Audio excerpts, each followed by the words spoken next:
یا الہی ہر جگہ تیری عطا کا ساتھ ہو۔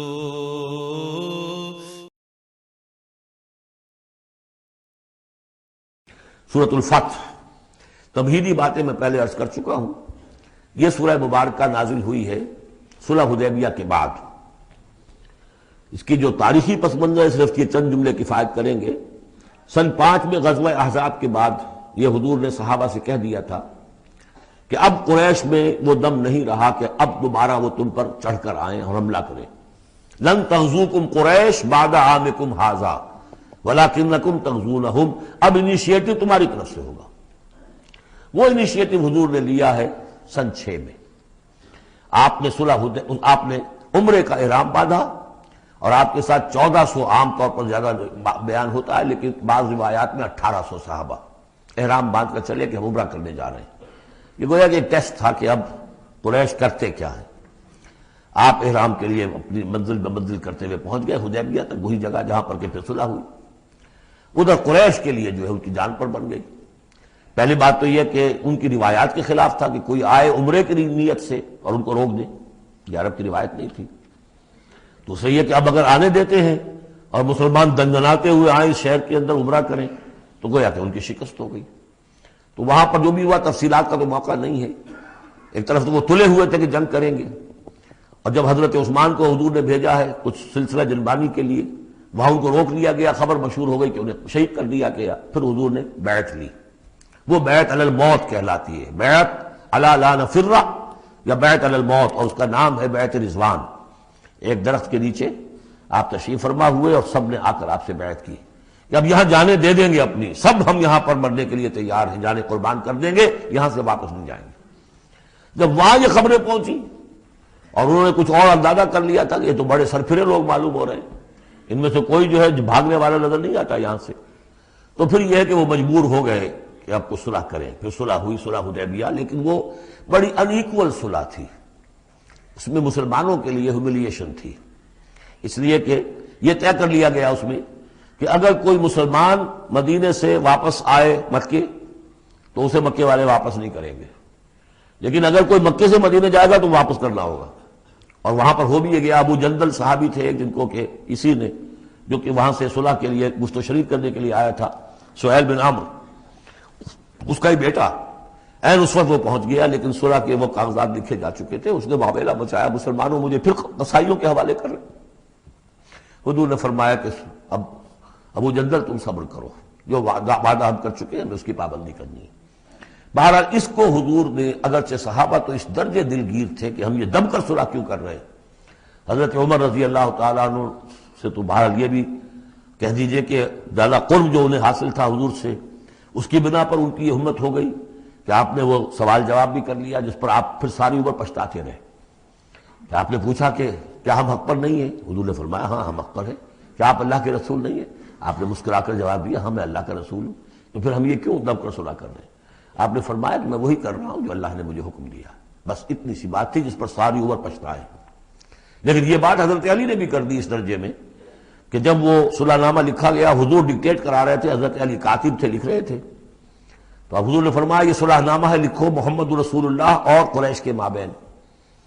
وہ سہیل بن عمرو نے اعتراض کر دیا کہ نہیں، یہ اگر ہم اس میں لکھیں گے ظاہر بات ہے صلح نامے پر تو دونوں فریقوں کے دستخط ہوتے ہیں، تو میں دستخط کروں گا تو میں تو آپ کو اللہ کا رسول نہیں مانتا، ورنہ اس عبارت کی روح سے جب اس کے نیچے میرا بھی دستخط آئیں گے تو وہ میں نے مان لیا۔ تو حضور نے اس پر بھی مسکرا کر کہا کہ تم مانو نہ مانو میں اللہ کا رسول ہوں، لیکن اے علی مٹا دو یہ رسول اللہ کے لفظ، مٹا دو، وہاں سے لکھ دو یہ معاہدہ ہے محمد ابن عبداللہ اور قریش کے مابین۔ حضرت علی نے کہا کہ حضور یہ میں نہیں کر سکتا، میں اپنے ہاتھ سے آپ کے نام کے ساتھ لکھے ہوئے الفاظ، اب دیکھیے اگرچہ حکم تو یہ ہے کہ الامر فوق الادب، لیکن یہ کہ یہ جو بھی کچھ ہوا ہے تو یہ ہوا غیرت دینی، حمیت دینی کی وجہ سے۔ حضرت علی نے بھی کیا، حضرت عمر نے بھی کیا، دونوں کے طرز عمل میں کوئی فرق نہیں۔ لیکن بہرحال اس کے بعد جو ہے صلح ہوئی ہے، اور مسلمانوں کے دل اگرچہ اس پہ بہت ہی رنجیدہ تھے، اور یہ بات بھی بڑی عجیب تھی کہ وہی احرام کھول دیے گئے، وہی قربانی کے جانور جو ہیں، تو اب اس پر جو ہے یہ آیت سورت اتری ہے، اور پہلا لفظ یہ ہے انا فتحنا لک فتحا مبینا، مسلمانوں کی دلجوئی کے لیے کہ تم جسے سمجھ رہے ہو کہ دب کر صلح کی ہے، حقیقت حال کے اعتبار سے تو اے محمد ہم نے آپ کو بڑی روشن فتح عطا فرمائی۔ آج ہم اسے انٹرپریٹ کر سکتے ہیں روشن فتح کس اعتبار سے کہ ٹریٹی کے معنی یہ ہے کہ مصالحت یا صلح ہوتی ہے دو فریقوں کے درمیان جو ایک دوسرے کو ریکگنائز کریں۔ اس کا مطلب یہ ہے کہ قریش نے ریکگنائز کر لیا that Muhammad is a power to reckon with، اور یہ بہت بڑی بات ہے۔ قریش نے تسلیم کیا، اور تسلیم کرنا جو ہے یہ اللہ تعالیٰ کی طرف سے فتح عظیم ہے۔ انا فتحنا لك فتحا مبینا لیغفر لك اللہ ما تقدم من ذنبك وما تاخر۔ اب دیکھیے ذنب کا لفظ یہاں پر دوبارہ آ گیا تاکہ اللہ تعالیٰ بخش دے آپ کو جو پچھلے ہوئی آپ کی کوئی کوتاہیاں یا گناہ یا جو بعد میں ہوئی، وَيُتِمَّ نِعْمَتَهُ جو پیچھے رہے گناہ ان کو بھی بخش دے، وَيُتِمَّ نِعْمَتَهُ عَلَيْكَ اور تاکہ اللہ تعالیٰ اپنی نعمت کا اتمام فرما دے آپ پر، وَيَهْدِيَكَ صِرَاطًا مُسْتَقِيمًا اور آپ کو ہدایت دے سیدھے راہ کی طرف۔ اب یہ ہے پھر ایک اشکال پیدا ہوتا ہے کہ حضور صلی اللہ علیہ وسلم تو پہلے ہی سیدھی راہ پر ہیں، پھر یہ کہ تمام اہل ایمان حضور کے ساتھ سیدھی راہ پر چلے آ رہے ہیں، اور سیدھی راہ پر چلتے ہوئے اب اہل ایمان کو بھی حضرت ابوبکر کو بھی آپ کے ساتھ چلتے ہوئے کتنے برس ہو گئے؟ 18 برس ہو گئے، تو اب ان کے معنی کیا ہو گئے؟ تو اس پہ بہت سی بحثیں ہیں، یہ تو اب میں تفسیر میں نہیں جا سکتا۔ میری توجہ وہی ہے جو میں اس سے پہلے سورہ محمد میں کر چکا ہوں ضم کی، کہ یہ جو جد و جہد ہوئی ہے اس میں اگر کہیں کوئی خامی کوتاہی کسی کی طرف سے ہوئی ہے، چاہے وہ کسی اور مسلمان کی طرف سے ہوئی ہے، صاحب ایمان کی طرف سے ہوئی ہے، غلطی ہوئی ہے، خطا ہوئی ہے، ان سب کی اب اللہ تعالیٰ تلافی فرما دے گا۔ یہ فتح مبین جو ہے وہ ان سب کو کور کر جائے گی، اور یہدیہ کا صراط مستقیم، اب آپ کی یہ جد و جہد بالکل سیدھی تیر کی طرح اپنے ہدف کی طرف بڑھے گی۔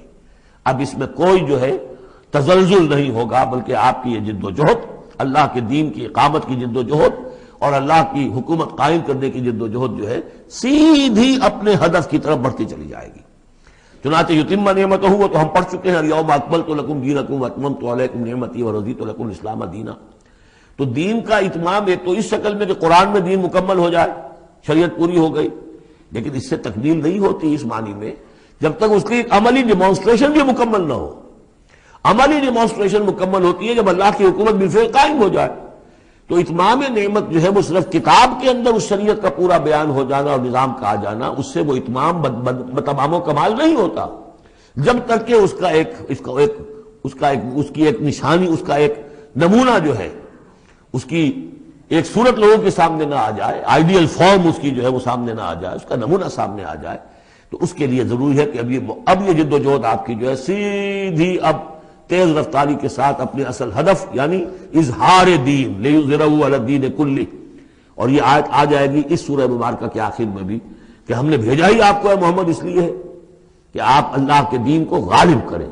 تو وہ اللہ کے دین کے غلبے کی جد و جہد اب تیر کی طرح سیدھی جائے گی۔ اللہ نے ساری اگلی پچھلی اگر کوئی اس میں کمیاں کوتاہیاں رہ گئی ہیں کسی کی طرف سے آپ کے ساتھیوں میں سے، ان سب کی تلافی کے لیے یہ فتح مبین آپ کو عطا کر دی۔ وَيَنْصُرَكَ اللَّهُ نَصْرًا عَزِيزًا اور اللہ آپ کی مدد کرے گا ایسی مدد کہ جس کے لیے کوئی شکست نہ ہو، بڑی زبردست مدد۔ هُوَ الَّذِي أَنزَلَ السَّكِينَةَ فِي قُلُوبِ الْمُؤْمِنِينَ لِيَزْدَادُوا إِيمَانًا مَعَ إِيمَانِهِمْ، وہی ہے کہ جس نے اہل ایمان کے دلوں میں سکینت نازل کر دی تاکہ ان کے ایمان میں اور اضافہ ہو جائے، تاکہ وہ اور اضافہ کر لیں اپنے ایمان میں، جتنا ایمان ہے اس سے اور بڑھ کر۔ وَلِلَّهِ جُنُودُ السَّمَاوَاتِ وَالْأَرْضِ۔ اب ظاہر بات ہے کہ اس میں ایک تو کیفیت یہ تھی کہ جو انہیں سکون حاصل تھا کہ وہ تیار تھے سب اپنی جانیں دینے کے لیے، اس کے لیے بھی ایک سکون قلب کے اندر اللہ تعالیٰ نے ان کے پیدا کیا تھا، تبھی تو وہ اس کے لیے آمادہ ہوئے۔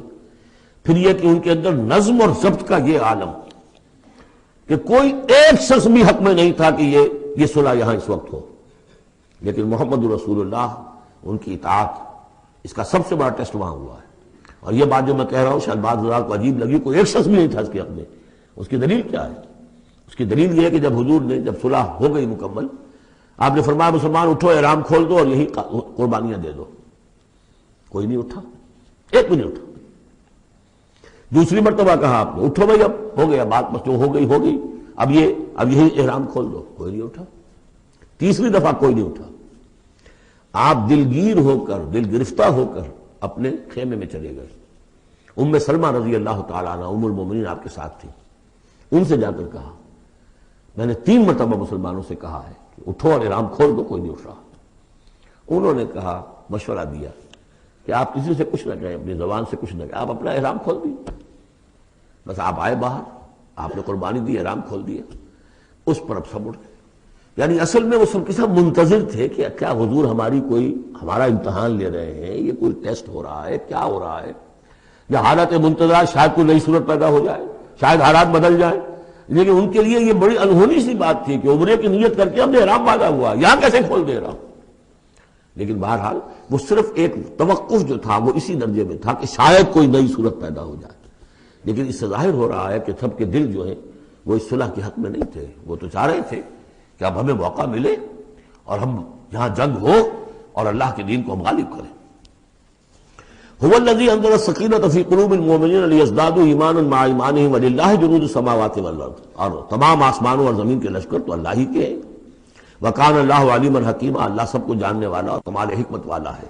لیدخل المؤمنین والمؤمنات جنات تجری من تحتها الانہار خالدین فیہا، تاکہ وہ داخل کرے اہل ایمان مردوں اور عورتوں کو ان باغات میں جن کے دامن میں ندیاں بہتی ہوں گی، جن میں وہ ہمیشہ ہمیشہ رہیں گے۔ ویکفر عنہم سیئاتہم، اور دور کر دے ان سے ان کی برائیوں کو۔ وکان ذلک عند اللہ فوزا عظیما، اور یقیناً یہی شے ہے اللہ کے نزدیک بڑی کامیابی۔ وَيُعَذِّبُ الْمُنَافِقِينَ وَالْمُنَافِقَاتِ وَالْمُشْرِكِينَ وَالْمُشْرِكَاتِ الظَّانِّينَ بِاللَّهِ ظَنَّ السَّوْءِ، یہ الفاظ بہت مشابہ ہیں سورہ احزاب کی آخری آیات کے، اور سورہ احزاب جو ہے آپ کو معلوم ہے سن 5 میں نازل ہوئی، اور یہ سن 6 میں نازل ہو رہی ہے، تو زمانہ جو ہے قریب کا ہے۔ اور اللہ سزا دے اور عذاب دے منافق مردوں اور منافق عورتوں کو، اور مشرک مردوں اور مشرک عورتوں کو، کہ جو اللہ کے بارے میں بہت برے گمان رکھتے ہیں۔ علیہم دائرۃ السوء، اصل میں تو ان کے اوپر ہے مسلط برائی کا دائرہ۔ وغضب اللہ علیہم، اور اللہ غضبناک ہوا ہے ان پر۔ ولعنہم، اللہ نے ان پر لعنت فرمائی ہے۔ وعد لہم جہنم، اور ان کے لیے تیار کیا ہوا جہنم کو، وساعت مصیرا، اور وہ بہت بری جگہ ہے لوٹنے کی۔ وللہ جنود السماوات والارض، آسمان اور زمین کے لشکر کل کے کل اللہ ہی کے اختیار میں ہے۔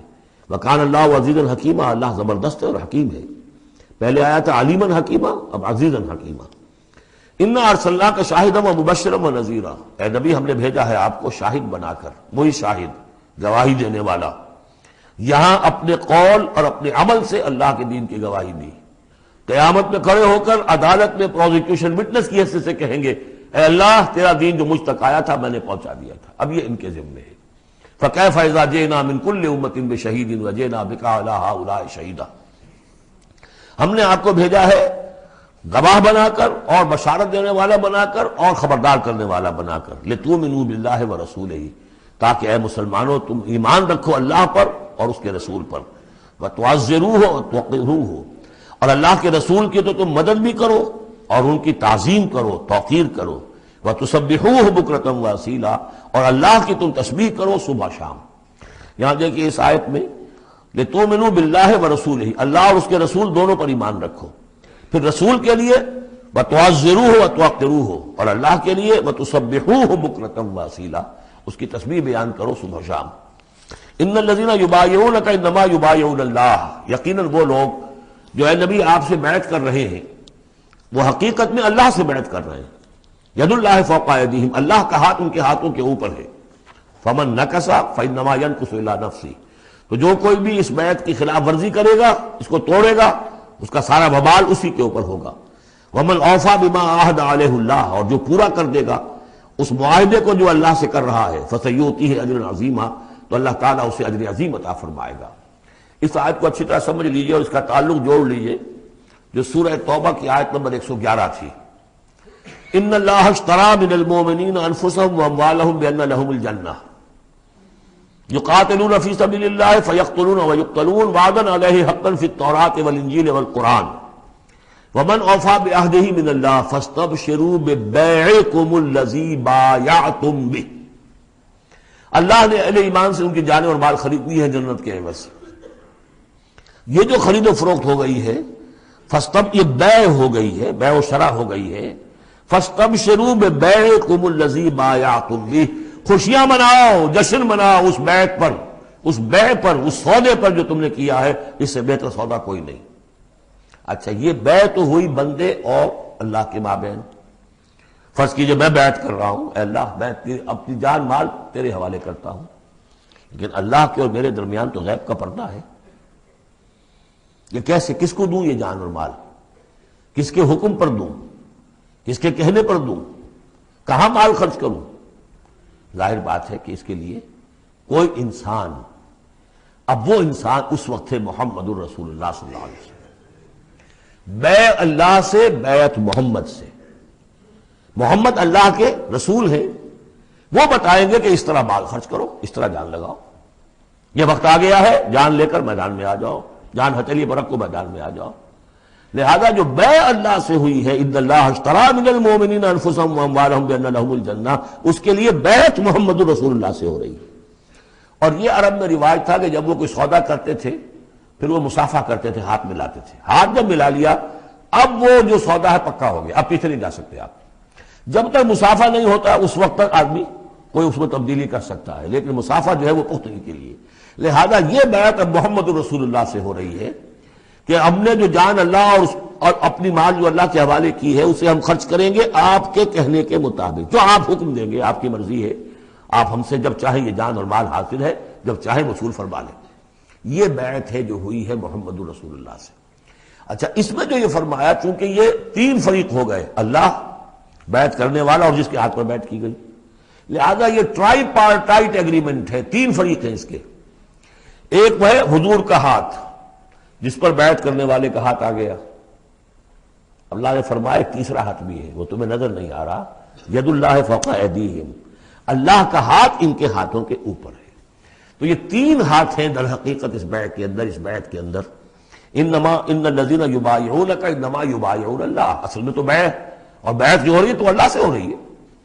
فاستبشروا ببیعکم الذی بایعتم بہ، باب مفاعلہ کے اندر بھی وہ آ گیا، تم نے جو باہمی یہ کیا ہے بیع و شراء کا معاملہ، اس میں خوشیاں مناؤ، وہی باب مفاعلہ ہے، وہ یبایعونک۔ ان الذین یبایعونک، اے نبی جو آپ سے یہ بیعت کر رہے ہیں، انما یبایعون اللہ، وہ اللہ سے بیعت کر رہے ہیں۔ ید اللہ فوق ایدیہم، اللہ کا ہاتھ ان کے ہاتھوں کے اوپر ہے۔ فمن نکث فانما ینکث علی نفسہ، تو جو کوئی بھی اب اس سے روگردانی کرے گا، اسے توڑے گا، اس کی خلاف ورزی کرے گا، اس کا وبال اسی پر آئے گا، آپ پر اس کا کوئی الزام نہیں۔ ومن اوفی بما عہد علیہ اللہ فسیؤتیہ اجرا عظیما، اور جو بھی پورا کر دے گا جس کا کہ اس نے وعدہ اللہ سے کیا ہے، یہ معاہدہ اللہ سے ہوا جان اور مال کا۔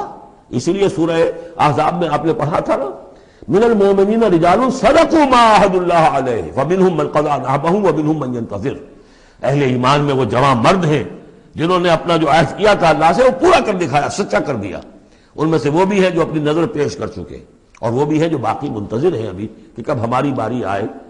وبال دوش ہے سر جان ناتواں پہ، مگر لگا رکھا ہے تیرے خنجر و ثنا کے لیے، اے اللہ ہم لیے پھر رہے ہیں اس سر کو کہ کب تیری راہ میں کٹے اور ہم فارغ ہو جائیں، سمک دوش ہو جائیں، ہمارے کندھے سمک ہو جائیں، ہلکے ہو جائیں، سمک دوش، کندھا ہلکا ہو جائے۔ یہ سر کا بوجھ ہم لگائے ہوئے ہیں اپنے سر پر کہ کب تیری طرف سے حکم آئے ہم نے اپنے سر کٹوائیں اور ہم فارغ ہوں۔ اب اسی کو سمجھ لیجئے کہ حضور کے بعد یہ بیعت کس سے ہوگی؟ جو بھی کوئی داعی اللہ اب کھڑا ہو اللہ کے نام کے، نبی تو نہیں ہوگا، ہوگا امتی، اطاعت اس کی ہوگی اللہ اور اس کے رسول کی اطاعت کے نیچے نیچے، اس کے دائرے کے اندر، مستقل بذات اطاعت اس کی نہیں ہوگی۔ لیکن یہ کہ بہرحال اب بھی ضرورت ہوگی کہ کوئی جماعت ہو، کوئی جمعیت ہو، کوئی طاقت ہو، ایک فرد سے جو ہے اکیلا چنا بھاڑ نہیں پھوڑ سکتا۔ دین کو غالب کرنے کی جد و جہد، عقیم الدین جو ہم پڑھائے ہیں، یہ پورا سلسلہ جو ہے مکی صورتوں کا جو ان مدنی صورتوں کے ساتھ منسلک ہے، توحید عملی، اقامت دین، اور جو اس صورت کے اندر آ جائے گا لیظہرہ علی الدین کلہ، اس کے لیے جماعت چاہیے، جمعیت چاہیے۔ تو اب بھی کوئی اللہ کا بندہ ہوگا، آپ اسے ٹھوک بجا کر دیکھ لیں، اطمینان دیکھیں، سوچ دیکھیں، اس کی رائے کیا ہے، وہ کیا سمجھتا ہے، اگر وہ دین سے بھی واقف ہے، اگر وہ یہ کہ زمانے کے حالات سے بھی واقف ہے، اس کی شخصیت کو دیکھیے، اس کے ماحول کو دیکھیے، اگر آپ کا دل گواہی دے کہ یہ کوئی بہروپیہ نہیں ہے، یہ واقعتاً سنسیئر آدمی ہے، خلوص کے ساتھ اس کے ہاتھ میں ہاتھ دے کر بیٹھ کے یہ ساتھ چلیے۔ یہی طریقہ مسنون اور منصوص ہے، یہی ایک طریقہ ہے جس کا قرآن مجید میں، یعنی نصوص کسے کہتے ہیں؟ نصوص قرآنی، نصوص حدیث، حدیث میں بھی ذکر ہے تو بیعت کا ہے۔ باقی اور کوئی طریقہ جماعت سازی کا مسنون نہیں ہے، مباح وہ بھی ہے، جو بھی طریقہ اختیار کر لیا مباح ہے، حرام نہیں ہے۔ ممبرشپ ہے، ممبرشپ سے پھر امیر کا منتخب کرنا ہے، 2 سال 4 سال کے بعد پھر انتخاب، ٹھیک ہے، کوئی شے حرام نہیں ہے جب تک کہ اس کی حرمت کے لیے کوئی دلیل نہ ہو، لیکن مسنون اور منسوس اور معصور تین الفاظ۔ نصوص قرآن و سنت میں جس کا تذکرہ ہے وہ بیعت ہے۔ جو مسنون ہے پوری زندگی حضور کی جو ہے اس میں کتنی بیعتیں ہوئی ہیں، بیعت عقبہ اولیٰ، بیعت عقبہ ثانیہ، بیعت رضوان، اور پھر یہ کہ نحن الذین بایعوا محمدا علی الجہاد ما بقینا ابدا۔ جب غزوہ احزاب میں جب وہ خندق کھودی جا رہی تھی تو یہ شعر پڑھ رہے تھے صحابہ کرام، ہم ہیں وہ لوگ کہ جنہوں نے محمد سے بیعت کی ہے، جہاد کی، اب یہ جہاد جاری رہے گا جب تک جان میں جان ہے۔ یہ ہے ساری زندگی میں آپ کی بیعت کا نظام تھا۔ اس کے بعد خلافت ہوئی تو بیعت پر ہوئی، حضرت ابو بکر سے بیعت، عمر سے بیعت، مشورہ علیحدہ بات ہے، جب طے ہو گیا کہ اب یہ ہو گئے تو بیعت۔ پھر خلافت میں کچھ غلط رخ پیدا ہو رہا تھا، حضرت حسین رضی اللہ تعالیٰ عنہ اور حضرت عبداللہ ابن زبیر رضی اللہ تعالیٰ عنہما یہ کھڑے ہوئے تو جنہوں نے جمعیت بنائی بیعت کی بنیاد پر بنائی۔ یہ دوسری بات ہے کہ جو کوفی تھے انہوں نے جو بیعت کی تھی حضرت حسین سے وہ توڑ دی انہوں نے، فمن نکث فإنما ينکث علی نفسہ۔ اس کے بعد ہمارے ہاں اگر کوئی سلسلہ بنا ہے ارشاد کا، تزکیہ نفس کا، صوفیاء کا، وہ بھی بیعت، بادشاہ ہوتے تھے تو بیعت۔ پچھلی صدی میں جتنے جہاد ہوئے، ہمارے ہاں سب سے بڑا جہاد ہوا پچھلی صدی کا، 19ویں صدی عیسوی کا، سید احمد بریلوی رحمۃ اللہ علیہ اور شاہ اسماعیل شہید رحمۃ اللہ علیہ، ان لوگوں کا جو بیعت کی بنیاد پر جماعت تھی، کوئی اور بنیاد جماعت سازی کی نہیں تھی۔ مہدی سوڈانی نے جہاد کیا انگریزوں کے خلاف بیعت کی بنیاد پر، سلوسی نے جہاد کیا اطالویوں کے خلاف بیعت کی بنیاد پر۔ تو یہ بیعت کا لفظ جو یہاں آیا ہے اس کو اچھی طرح سمجھ لیجیے۔ یہ جان لیجئے کہ یہ جو دوسرا رکوع ہے اس سورہ مبارکہ کا، اور اس کے بعد تیسرا رکوع اور چوتھا رکوع جو ہے، ان میں بھی تقدیم و تاخیر ہے۔ یہ جو پہلے رکوع کا مضمون ہے یہ جا کر ملے گا اب تیسرے کے ساتھ، اور بعد میں یہ نازل ہوا ہے کہ یہ جو دوسرے رکوع میں آیتیں آ رہی ہیں، سَيَقُولُ لَكَ الْمُخَلَّفُونَ مِنَ الْأَعْرَابِ شَغَلَتْنَا أَمْوَالُنَا وَأَهْلُونَا۔ جب حضور واپس پہنچ گئے اور یہ غزوہ جو بیعت رضوان ہو گئی اور پھر صلح حدیبیہ ہو گئی، پھر آپ واپس پہنچے تو جاتے ہوئے گویا کہ ان سے کہا جا رہا ہے حضور سے، جیسے کہ غزوہ تبوک سے واپسی پر جو آیات نازل ہوئی وہ ہم سورہ توبہ میں پڑھ چکے ہیں۔ ان قریب کہیں گے وہ لوگ جو پیچھے رہ جانے والے تھے، من الاعراب، اعراب میں سے، شغلتنا اموالنا واہلونا، حضور نے عام اعلان کروایا تھا، فرض نہیں تھا، سب کے لیے لازم نہیں تھا، عمرے کے لیے چلنے کے لیے کہا تھا چلے، جتنے لوگ چل سکتے ہیں چلیں۔ تو اب آئیں گے یہ وہ اعراب جو ہیں بادیہ نشین، اور وہ کہیں گے حضور ہم مشغول رہے اپنے اموال میں، اپنے ڈھور ڈنگر کی دیکھ بھال میں، اپنے اہل و عیال میں، ہم آپ کے ساتھ نہیں جا سکے، فاستغفر لنا، تو ہمارے لیے استغفار کیجئے۔ یقولون بألسنتہم ما لیس فی قلوبہم، یہ لوگ اپنے منہوں سے وہ کچھ کہہ رہے ہیں اپنی زبانوں سے ان کے دلوں میں نہیں ہے، دلوں میں کچھ اور ہے۔ یہ منافقوں کا تذکرہ ہو رہا ہے اعراب میں سے۔ قل فمن یملک لکم من اللہ شیئا ان اراد بکم ضرا او اراد بکم نفعا، ان سے کہیے کہ اگر اللہ تعالیٰ نے تمہارے لیے کوئی بھی اگر ضرر کا فیصلہ کیا تھا تو، اور اگر خیر کا فیصلہ کیا تھا تو کون سی چیز روک سکتی ہے؟ من یملک لکم من اللہ شیئا، کون ہے وہ کہ جو اختیار رکھتا ہو تمہارے بارے میں اللہ کی طرف سے کچھ بھی، اگر اس نے ارادہ کیا ہو ضرر کا، یعنی اگر کوئی خرابی ہونی تھی تو کیا تمہارے یہاں ہونے کی وجہ سے رک جانی تھی؟ یا اگر خیر کوئی آنا تھا تو تمہاری غیر موجودگی میں نہیں آ سکتا تھا؟ یعنی پیچھے رہ جانا چاہیے ماندار، کیوں رہ گئے؟ اگر کوئی خیر آنا تھا تو تمہاری غیر موجودگی میں بھی آ سکتا ہے، کوئی شر آنا تھا وہ تمہاری موجودگی میں بھی آ سکتا ہے۔ تو جب تمہاری موجودگی اور ناموجودگی اللہ کے اعتبار سے تو بالکل برابر ہے، تو تمہارا یہ بہانہ تراشنا جو ہے یہ صحیح نہیں ہے۔ بل کان اللہ بما تعملون خبیرا، بلکہ تم جو کچھ کرتے رہے ہو اللہ اس سے باخبر ہے۔ وہ کیا ہے؟ اب ان کے دل کی بات اللہ تعالیٰ، ان کے دل میں جو چور تھا، بل ظننتم، تمہیں یہ گمان ہو گیا تھا، ان لن ينقلب الرسول والمؤمنون الى اہلہم ابدا، ان کو یہ گمان ہوا کہ ان کا تو معلوم ہوتا ہے کہ واقعتاً کوئی دماغ خراب ہو گیا مسلمانوں کا، قریش پر چڑھائی کر کے جا رہے ہیں، قریش، یہ تو سمجھیے کہ ان کے لیے ابھی تک عرب میں جو ان کی حیثیت تھی قریش کی، وہ سمجھتے تھے کہ اب تو یہ موت کے منہ میں جا رہے ہیں، اب یہ واپس ان میں سے کوئی آنے والا نہیں ہے۔ بل ظننتم، تم نے یہ گمان کیا تھا، ان لن ينقلب الرسول والمؤمنون الى اہلہم ابدا، کہ اب واپس آئیں گے ہی نہیں رسول اور اہل ایمان اپنے گھر والوں کی طرف۔ وَزُيِّنَ ذَلِكَ فِي قُلُوبِكُمْ، اور یہ تمہارے دلوں میں کھما دی گئی بات، وَظَنَنْتُمْ ظَنَّ السَّوْءِ، اور تم نے بہت برا گمان کیا، وَكُنْتُمْ قَوْمًا بُورًا، اور تم ہو ہی تباہ ہونے والے لوگ۔ یہ منافقین اعراب کا تذکرہ ہو رہا ہے، اور یہ کب ہو رہا ہے؟ سن 6 میں۔ سن 2 کے اندر جو معاملہ تھا وہ بھی ہم دیکھ چکے، وہ جو سورہ محمد کے اندر آیا معاملہ، جبکہ ابھی یہ مرحلہ شروع ہو رہا تھا، ابھی قتال کا سلسلہ شروع ہونے والا تھا، اس وقت بھی ان کے دلوں میں صلح جوئی، امن سے کام کرو، صلح سے کام کرو، یہ خامخواہ جو ہے یہ اس طرح کی مہم جوئی مناسب نہیں ہے، اس وقت ان کا یہ خیال تھا۔ وَمَن لَّمْ يُؤْمِن بِاللَّهِ وَرَسُولِهِ فَإِنَّا أَعْتَدْنَا لِلْكَافِرِينَ سَعِيرًا، جو کوئی اللہ اس کے رسول پر ایمان نہ رکھے تو اللہ تعالیٰ نے ایسے کافروں کے لیے تو جہنم تیار کر رکھی ہے۔ وَلِلَّهِ مُلْكُ السَّمَاوَاتِ وَالْأَرْضِ يَغْفِرُ لِمَن يَشَاءُ، اور اللہ آسمانوں اور زمین کی بادشاہی اللہ ہی کے لیے ہے، وہ بخشتا ہے جس کو چاہتا ہے، وَيُعَذِّبُ مَن يَشَاءُ، اور عذاب دے گا جس کو چاہے گا، وَكَانَ اللَّهُ غَفُورًا رَحِيمًا، اور اللہ تعالیٰ غفور الرحیم ہے۔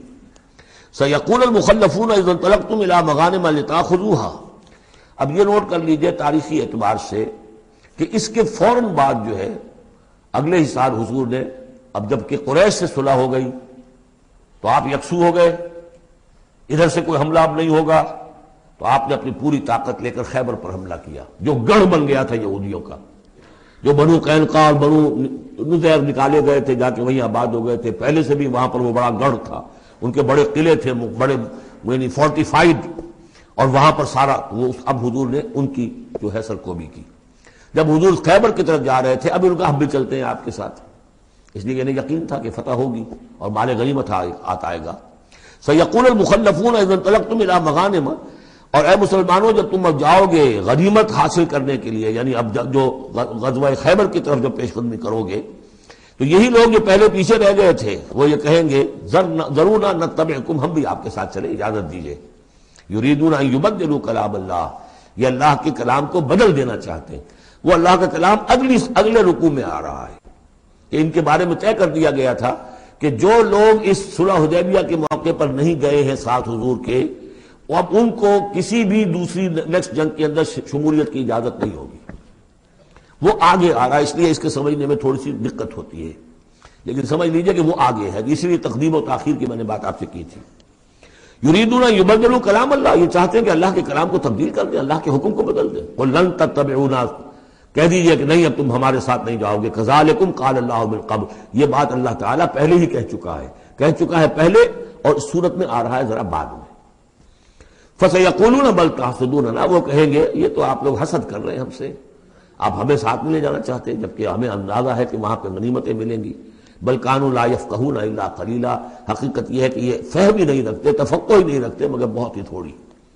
قل للمخلفین من الاعراب، یہ جو لوگ رہ گئے تھے پیچھے، یہ بدو لوگ، ان سے کہہ دیجئے ستدعون الی قوم اولی باس شدید، ان قریب پھر تمہیں بلایا جائے گا ایک ایسی قوم کی طرف، ایسے قوم کے مقابلے کی طرف جو بڑی طاقت والی ہوگی، تو قاتلونہم او یسلمون، یا تم ان سے قتال کرو گے یا وہ مسلمان ہوں گے اور یا وہ اطاعت قبول کریں گے۔ اس سے ہے اشارہ در حقیقت جو نیا سلسلہ جنگوں کا اب شروع ہونے والا تھا، اور وہ تھا سلطنت روما کے خلاف غزوہ موطا۔ اب اندرون ملک عرب کا معاملہ جو تھا وہ ختم ہوا، اب تو اصل جو معاملہ پیش آنا ہے وہ انقلاب محمدی کا بین الاقوامی مرحلہ ہے، تصدیر الانقلاب، انقلاب کو اب آگے ایکسپورٹ کرنا ہے، اور اب ٹکراؤ ہونے والا ہے جس کی پیشگی خبر دی جا رہی ہے سلطنت روما کے ساتھ، جہاں سٹینڈنگ آرمیز تھی لاکھوں کی، یہ رومن لیجنز مشہور ہیں تاریخ کے اندر، غرق آہن اور ٹرینڈ۔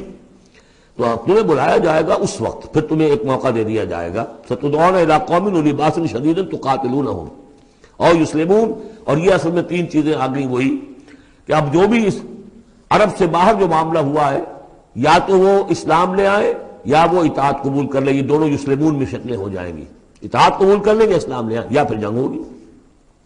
فَإِن تُطِيعُوا يُؤْتِكُمُ اللَّهُ أَجْرًا عَظِيمًا، اگر اس وقت تم اطاعت کرو گے اللہ کے رسول کی، ان کے ساتھ جاؤ گے تو اللہ تعالیٰ جو ہے تمہیں اجر حسنہ دے گا۔ وَإِن تَتَوَلَّوْا كَمَا تَوَلَّيْتُم مِّن قَبْلُ، اور اگر تمہیں اسی طرح پیٹھ دکھا دی جیسے کہ پہلے پیٹھ دکھائی تھی، يُعَذِّبْكُمْ عَذَابًا أَلِيمًا، تو اللہ تعالیٰ عذاب علیم دے گا تمہیں۔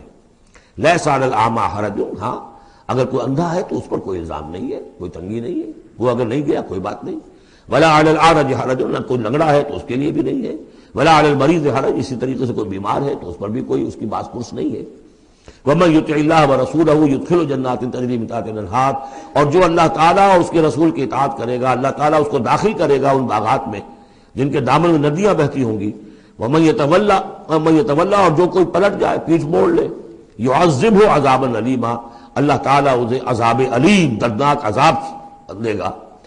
اب اس کے بعد یہ پہلے رکوع والا مضمون جو بیعت کا مضمون چل رہا تھا، وہی بیعت کا مضمون اب آگے یہاں چل رہا ہے۔ یہ بیچ والا جو ہے دوسرے رکوع کا مضمون، یہ اس کے بعد کا تھا، پہلے آ گیا۔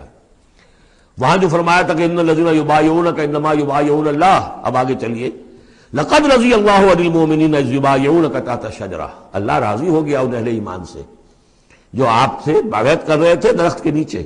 فعلم ما فی قلوبہم، تو اللہ تعالیٰ کے علم میں ہے جو کچھ ان کے دلوں میں تھا، اور اس وقت تو ذوق شہادت اور جوش جہاد تھا، ابھی وہ صلح کی بات تو ہوئی نہیں، وہ تو بیعت کر کے ہونے کی بات ہوئی ہے۔ فانزل السکینۃ علیہم، اللہ نے ان پر سکینت، سکون، اطمینان نازل کر دیا۔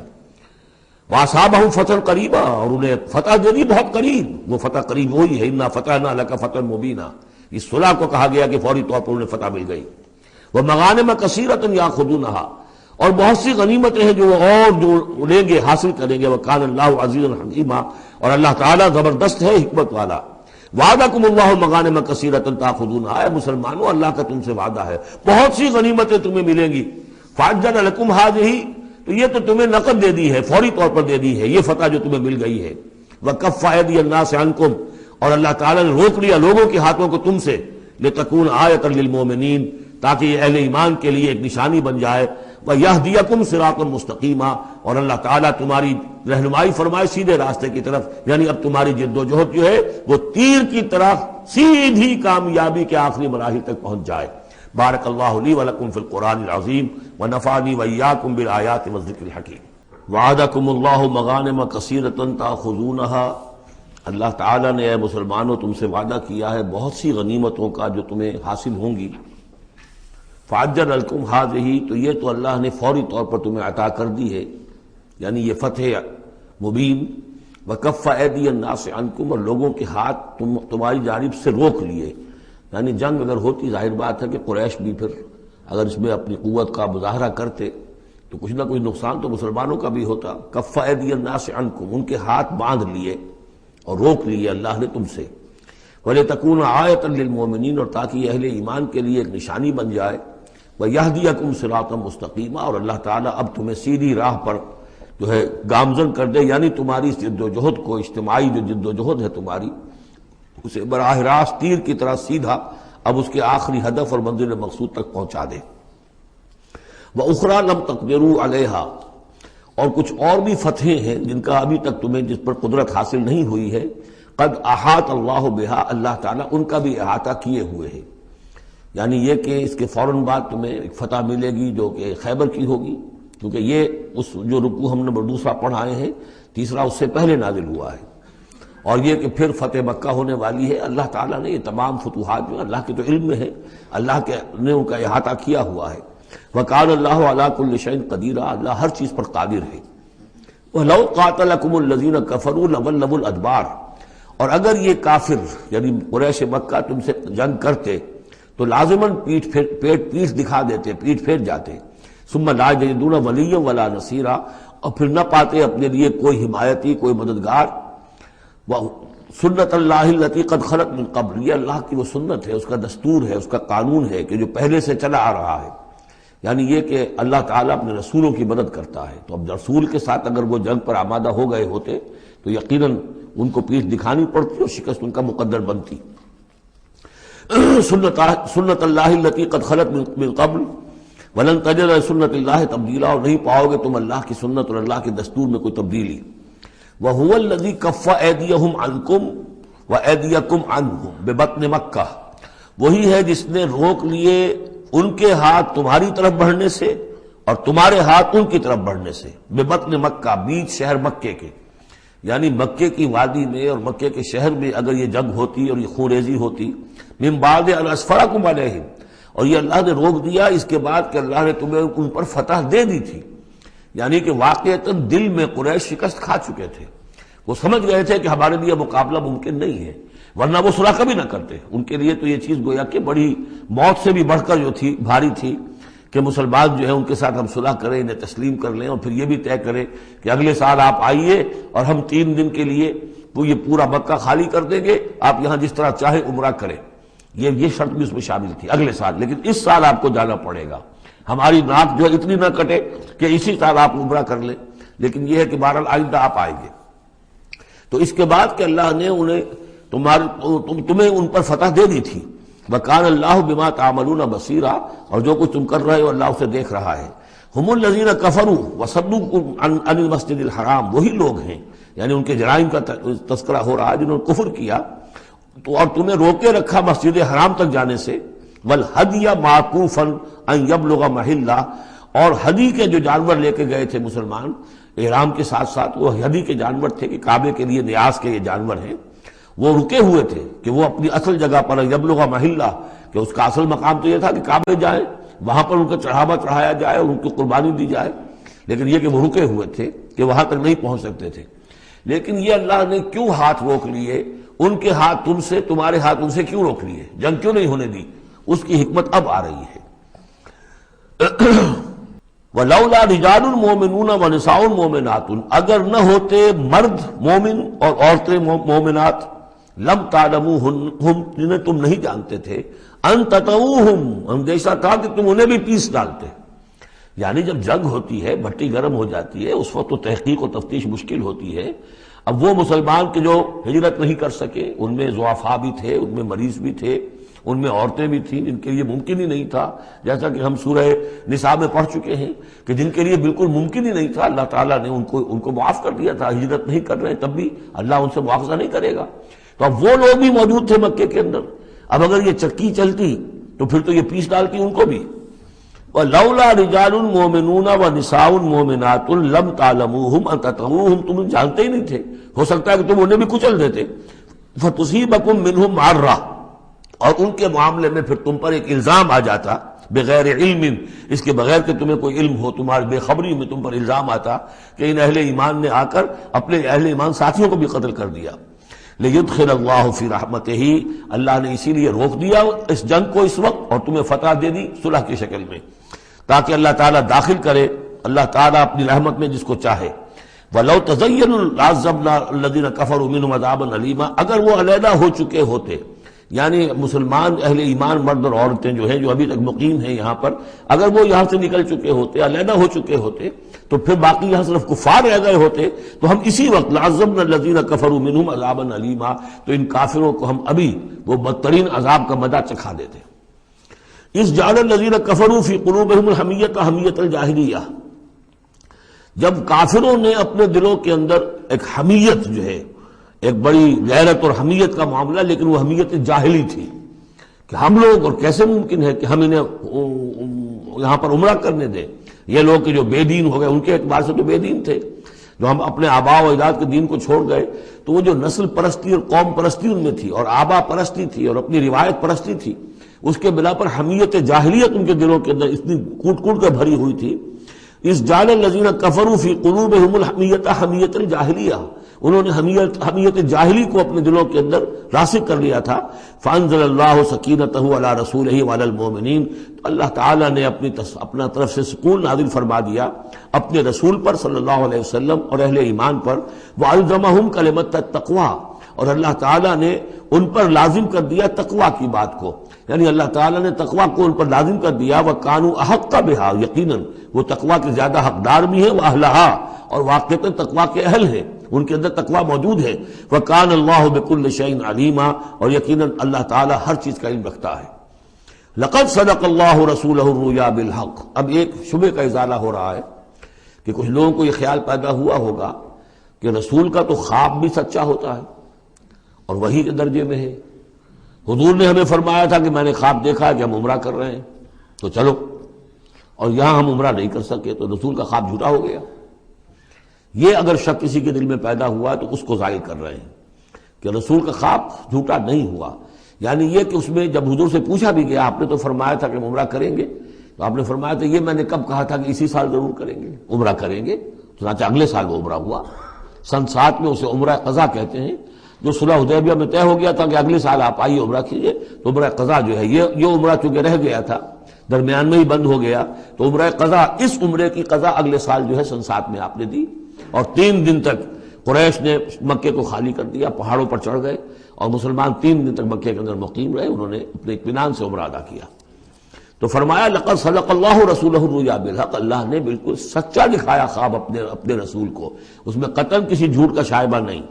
لتدخلن المسجد الحرام ان شاء اللہ آمنین محلقین رؤوسکم ومقصرین لا تخافون، تم اے مسلمانوں لازماً داخل ہوگے مسجد حرام میں انشاءاللہ پورے امن کے ساتھ، آمنین بے کھٹکے، محلقین رؤوسکم ومقصرین، اپنے سروں کو حلق بھی کراؤ گے اور قصر بھی کراؤ گے۔ سر منڈوا دینا احرام کھولتے ہوئے یہ گویا کہ حلق ہے، اور چھوٹے بال کر دینا یہ قصر ہے۔ تو محلقین رؤوسکم ومقصرین لا تخافون، اور تمہیں کوئی اندیشہ نہیں ہوگا، یعنی جو ہو گیا اگلے سال کہ بالکل مکہ خالی، کوئی اندیشہ نہیں، کوئی مٹ بھیڑ نہیں، کسی طرف سے کوئی تانا نہیں، کوئی بری بات بھی سننے میں نہیں آئی، اور وہ سب لوگ جو ہے وہ رہے اپنے پہاڑوں کے اوپر۔ فعلم ما لم تعلموا، تو اللہ جانتا ہے جو تم نہیں جانتے۔ فجعل من دون ذلك فتحا قریبا، تو اس کے بعد اللہ تعالیٰ نے ایک بڑی فتح رکھی ہے قریب، یعنی یہ کہ اس کے فوراً بعد اس سے ورے، اس لیے کہ اس عمرہ قضا سے پہلے فتح خیبر ہوئی ہے، اور بہت جو مغانم کا تذکرہ ہو رہا ہے اس میں جو غنیمت آئی ہے بہت نمایاں، وہ غزوہ خیبر کی ہے۔ ایک تو یہ کہ یہودیوں کا گڑھ تھا، بہت مالدار تھے، پھر یہاں سے جو گئے تھے 2 قبیلے نکل کر گئے تھے، وہ بھی اکثر ان میں سے وہیں آباد ہو گئے تھے، تو وہ ان کی بڑی جمعیت تھی وہاں پر، اور یہودی ویسے مالدار ہوتے ہیں، تو وہاں پر جو غنیمت ملی ہے مسلمانوں کو، اس کے طرف اشارہ ہو رہا ہے۔ اللہ تعالیٰ نے اس سے پہلے کہ تم عمرہ قضا ادا کرو اور جب تم داخل ہوگے مسجد حرام، اس سے پہلے جو ہے اللہ تعالیٰ تمہیں فتح دے گا، نصیب کرے گا۔ اب وہ آیت آ گئی، هو الذی ارسل رسولہ بالہدی ودین الحق لیظہرہ علی الدین کلہ، یعنی یہ جو سلسلہ اب جا رہا ہے، صراط مستقیم، سیدھا راستہ کس منزل کی طرف جا رہا ہے؟ دنیا میں مسلمانوں تمہاری جد و جہد کی منزل کیا ہے؟ اللہ کے دین کا غلبہ، اس لیے کہ ہم نے اپنے رسول کو بھیجا ہی اس کام کے لیے۔ یہ سورہ توبہ میں آیت ہم پڑھ چکے ہیں، فرق صرف یہ ہے کہ وہاں پر تھا هو الذی ارسل رسولہ بالہدی ودین الحق لیظہرہ علی الدین کلہ ولو کرہ المشرکون، یہاں آخری حصہ وکفی باللہ شہیدا۔ لیکن سورہ توبہ والی آیت جن کی تم پھر سورہ صف میں آ جائے گی، وہ بھی اب زیادہ دور نہیں رہی ہے، وہ بھی ہم جلدی پڑھیں گے۔ تو اللہ نے تو بھیجا ہے اپنے رسول کو صلی اللہ علیہ وسلم الہدا دے کر، یعنی قرآن حکیم جو ہدایت کاملہ ہے، نو انسان را پیام آخری حامل او رحمت للعالمین، هو الذی ارسل رسولہ بالہدی ودین الحق، اور دین حق دے کر بھیجا ہے۔ یہ دین کی بات کیجئے، اب دیکھیے الدین، ان اقیم الدین، اللہ کے دین کو قائم کرو۔ ام لہم شرکاء شرعوا لہم من الدین ما لم یأذن بہ اللہ، کیا ان کے شریکوں نے بھی کوئی دین دیا ہے انہیں؟ اللہ نے انہیں دین حق دیا ہے، اور دین حق اس لیے دیا ہے کہ اسے غالب کرے کل کے پورے نظام زندگی کے اوپر، پورے نظام زندگی پر۔ وہی ہے جس نے بھیجا ہے اپنے رسول کو صلی اللہ علیہ وسلم بالہدا، ہدایت دے کر، قرآن دے کر، ودین الحق، اور سچا دین، حق دین، عادلانہ نظام زندگی دے کر، لیظہرہ علی الدین کلہ، تاکہ وہ غالب کریں اسے کل کے کل نظام زندگی پر، وکفی باللہ شہیدا، اور کافی ہے اللہ مدد کے لیے۔ عام طور پر ترجمہ یہاں پر گواہ کا کیا گیا ہے، آپ نے دیکھا ہوگا، لیکن یہاں اس لفظ شہید کا مطلب جو مدد کے ہے، اس کے لیے یہ کہ نوٹ کیجئے جو سورہ بقرہ کے 3 رکوع میں آیا تھا، فَإِن كُنتُمْ فِي رَيْبٍ مِّمَّا نَزَّلْنَا عَلَىٰ عَبْدِنَا فَأْتُوا بِسُورَةٍ مِّن مِّثْلِهِ وَادْعُوا شُهَدَاءَكُم مِّن دُونِ اللَّهِ إِن كُنتُمْ صَادِقِينَ، بلا لو اپنے مددگاروں کو اللہ کے سوا اگر تم سچے ہو۔ تو چونکہ اصل میں شہیدہ کے معنی تو ہے حاضر ہونا، شہیدہ یشہد، کسی کی موجودگی اور حاضری، جو موجود ہوتا ہے وقوع پر وہی صحیح گواہی دینے کا اہل ہے، اس لیے اس کے معنی گواہی کے پیدا ہو گئے، اور جو موجود ہو وہی آپ کی مدد بھی کر سکتا ہے، اس لیے اس کے معنی مددگار کے بھی ہے۔ آپ کا کوئی دوست ہے، بڑا آپ کا بہی خواہ ہے، لیکن جب آپ پر کوئی ستم ہو رہا تھا، ظلم ہو رہا تھا، زیادتی ہو رہی تھی، وہ موجود ہی نہیں تھا بیچارہ، وہ کیا کرے گا؟ آپ کی مدد نہیں کر سکتا۔ تو مددگار بھی معنی ہے لفظ شہید کے۔ وَكَفَى بِاللَّهِ شَهِيدًا، اللہ کافی ہے مددگار کی حیثیت سے۔ محمد الرسول اللہ والذین معہ، یہ وہ جماعت ہے جو اس بیعت کی بنیاد پر وجود میں آئی ہے۔ نوٹ کر لیجئے اس بات کو، یہ بیعت کے تذکرے کے ساتھ اب یہ آیت آ رہی ہے۔ محمد الرسول اللہ صلی اللہ علیہ وسلم ایک بیعت تو وہ لیتے تھے کہ جو کوئی ایمان لاتا تھا ایمان کی بیعت، لیکن یہ آپ نے اہل مکہ سے کبھی نہیں لی، بلکہ وہاں تو جس نے بھی کہہ دیا اشہد ان لا الہ الا اللہ واشہد ان محمد رسول اللہ، کوئی فارمل ڈیکلیریشن، کوئی اور اس کے لیے کوئی سمبولک کوئی اقدام نہیں تھا، الا یہ کہ کوئی باہر سے آتا تھا تو بیعت ہوتی تھی۔ اس کے بعد آپ نے بیعت مکے میں دو لی ہیں، بیعت عقبہ اولا، بیعت عقبہ ثانیہ. اور بیعت عقبہ ثانیہ کی بیعت وہ ہے کہ جس سے اب وہ ایک جماعتی شکل بنی ہے، اس لیے کہ اس کے الفاظ کیا ہیں؟ متفق علیہ روایت ہے، یہ بخاری اور مسلم دونوں میں. راوی اس کے حضرت عبادہ بن صامت رضی اللہ تعالیٰ عنہ. وہ بیعت کیا تھی؟ بایعنا رسول اللہ صلی اللہ علیہ وسلم علی السمع والطاعۃ فی العسر والیسر والمنشط والمکرہ وعلی عثرۃ علینا وعلی لا ننازل امر اہلہ وعلی ان نقول بالحق اینما کنا لا نخاف فی اللہ لومۃ لائم. ہم نے بیعت کی تھی اللہ کے رسول سے کہ آپ کا ہر حکم سنیں گے اور مانیں گے، اطاعت کریں گے. فی العسر والیسر، خواہ مشکل ہو اور خواہ آسانی ہو. والمنشط والمکرہ، خواہ ہماری طبیعت آمادہ ہو، خواہ ہمیں اپنی طبیعتوں پر جبر کرنا پڑے.